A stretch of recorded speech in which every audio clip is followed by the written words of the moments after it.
এই তুমি দাঁড়াও, বলো বিজ্ঞান কাকে বলে? স্যার, বিজ্ঞান শব্দটাকে ভাঙলে পাওয়া যায় বিগ জ্ঞান, তার মানে হচ্ছে বড় জ্ঞান। সো বড় জ্ঞানকেই বিজ্ঞান বলে। না, তোমাকে দিয়ে হবে না। এই তুমি দাঁড়াও, বলো পৃথিবী আর চাঁদের মধ্যবর্তী দূরত্ব কত? Sir, 4 bench. 4 বেঞ্চ মানে?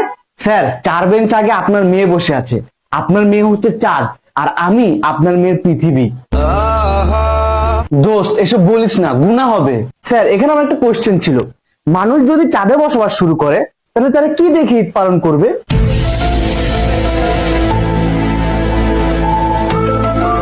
দোস্ত, ঈদ একটা পবিত্র জিনিস, এসব বলিস না, গুনাহ হবে। স্যার, এখানে আমারও একটা কোশ্চেন আছে, পৃথিবীতে থাকা মানুষরা চাঁদকে দেখিয়ে বলে ওই যে দেখো চাঁদ মামা, তার মানে পৃথিবী হচ্ছে চাঁদের বোন আর চাঁদ হচ্ছে পৃথিবীর ভাই, এই কারণে তো তাকে মামা ডাকা হয়। তাহলে চাঁদে যদি মানুষ থাকে তাহলে মানুষরা পৃথিবীকে দেখিয়ে কি বলবে? ওই যে দেখো পৃথিবী আন্টি। দোস্ত, এসব বলিস না, গুনাহ হবে।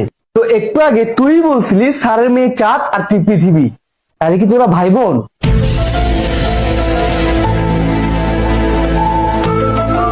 তোমাদের অনেক কোশ্চেন হয়েছে, এবার আমি কোশ্চেন করব। বলো, ডাইনোসর বিলুপ্ত হওয়ার প্রধান কারণ কি? স্যার, এসব বলিয়েন না, গুনাহ হবে। এই ওরে ধর, ওরে আল্লাহর কাছে পাঠাই।